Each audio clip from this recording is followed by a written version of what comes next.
Hello friends, मेरा नाम नीलम है और आप सबका हमारे चैनल सुविचार सप्रसंग हिंदी कहानियाँ में आप सभी का स्वागत है। यदि आपने हमारा चैनल सब्सक्राइब नहीं किया है तो सब्सक्राइब कर ले और नेक्स्ट वीडियो की नोटिफिकेशन प्राप्ति के लिए बेल आइकन प्रेस करें। आज की कहानी है एक मौका दो अपने आप को। एक बार मैं शहर से अपने गांव जा रहा था। रास्ते में एक स्टेशन पर ट्रेन रुकी। यहाँ उसका 15 मिनट का स्टॉपेज था, इसलिए मैं थोड़ा टहलने के लिए स्टेशन पर उतरा। स्टेशन पर बहुत भीड़ थी। उसी भीड़ में मेरी नज़र अचानक एक बेंच पर बैठे आदमी पर गई। मैं उसको गौर से देखने लगा। इतने में ही ट्रेन में हॉर्न दे दिया।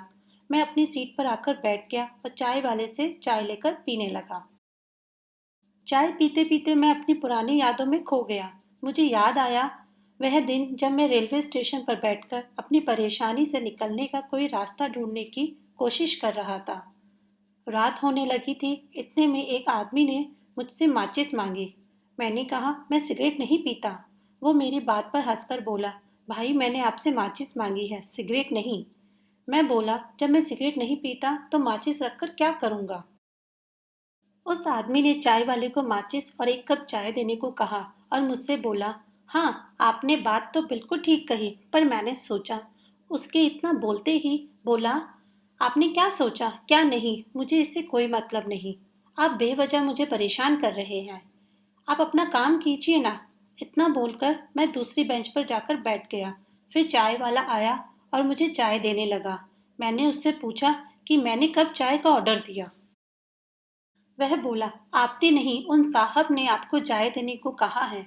मैं गुस्सा होकर उसके पास गया और पूछा, आपकी प्रॉब्लम क्या है। भाई मैंने तो ऐसे ही आपके लिए चाय का ऑर्डर दिया था। मैंने सोचा कि बारिश ज़्यादा है, ठंड भी है, आप थोड़े थके भी लग रहे हो। चाय पीने से शायद आपको थोड़ा रिलैक्स मिले। मैंने कहा, हमारे देश में यही तो समस्या है कि कोई किसी को चैन से बैठने भी नहीं देता। जहाँ देखो वहाँ अपनी टांग अड़ाने आ जाते हैं। मैंने सोचा था स्टेशन पर आराम से बैठ लूँगा। वहाँ मुझे कोई डिस्टर्ब नहीं करेगा, क्योंकि स्टेशन पर किसी को किसी से कोई मतलब नहीं होगा। पर यहाँ आप आ गए।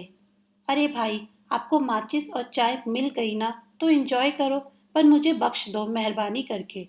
मेरी बात सुनकर वह आदमी बोला, भाई क्यों नहीं चला, डिस्टर्ब हो क्या हुआ। मैंने उससे पूछा, क्यों, आप जानकर क्या कर लोगे। वह आदमी बोला, हो सकता है तुम्हारी परेशानी का कोई हल मिल जाए, या अपनी परेशानी बताने से तुम हो थोड़ा हल्का फील करो। उसकी बात सुनकर मैं बताने लगा, मेरे पिताजी एक सरकारी ऑफिस में चपरासी थे और मेरी माँ लोगों के घर के बर्तन साफ कर करके मुझे पढ़ा रही थी। मेरे पिताजी का सपना मुझे आईपीएस अफसर बनाने का था और मुझे किसी की नौकरी करना पसंद नहीं था। मैं लोगों को नौकरी देना चाहता था। मैंने एक दिन अपने मन की बात अपने पिताजी को बताया। पिताजी गांव की ज़मीन बेचकर मुझे पैसे थमा दिए। मैं बहुत खुश हुआ। मैंने अपनी कंपनी शुरू की और शादी कर ली। मेरे दो प्यारे प्यारे बच्चे हैं। कुछ साल बाद मेरी कंपनी अच्छी प्रॉफिट में चली। मैं बहुत खुश हुआ था, पर एक गलत इन्वेस्टमेंट से सब कुछ चौपट कर दिया। पहले थोड़ा नुकसान हुआ, उसको भरने के लिए पूंजी लगाई तो वह भी डूब गई। धीरे धीरे सब कुछ बिक गया। अब सर पर खाली एक छत बची है।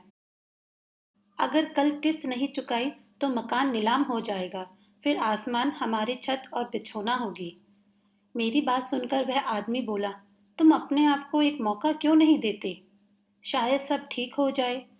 उसने कहा, तुमने मनोज भटनागर के बारे में सुना है। वह बोला, हाँ, वही जो काफी फेमस एक्टर हैं। सुनकर वह आदमी बोला, हाँ वही, यादें। कुछ साल पहले उसके पास चाय पीने के भी पैसे नहीं थे। मैंने कहा, हाँ न्यूज़पेपर में पढ़ा था। वह आदमी बोला, उसने अपने आप को एक मौका दिया और आज देखो वह पहले से ज़्यादा कामयाब है। मैंने उसकी बात सुनकर कहा, यह सब फिल्मों की बातें हैं। आज असल ज़िंदगी में ऐसा कुछ नहीं होता। और फिर आपकी हालत भी मुझसे खस्ता लग रही है। कपड़े फटे हुए, चप्पल टूटी हुई, आंखों में टूटा चश्मा, बाल सफ़ेद, हाथों में लकड़ी। वैसे आपका नाम क्या है। यह सुनकर बोला, मैं ही मनोज भटनागर हूँ। यह बोलकर वह बेंच पर से उठा और बोला, मैं रोज इस समय पुराने दिनों की याद करने चला आता हूँ। फिर मैंने देखा मनोज भटनागर बाहर जाकर चमचमाती कार में बैठकर चला गया। उसके जाने के बाद मैंने अपने आप को एक और मौका देने का फैसला और बैंक से प्रॉब्लम शेयर करके थोड़ा वक्त मांगा।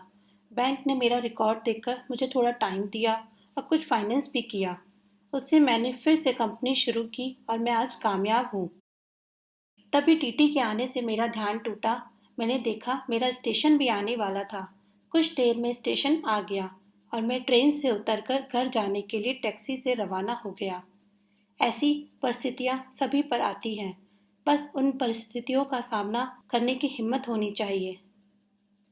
सदैव खुश रहिए। आपको हमारी कहानी अच्छी लगी हो तो लाइक, शेयर एंड कमेंट करना ना भूलें। धन्यवाद।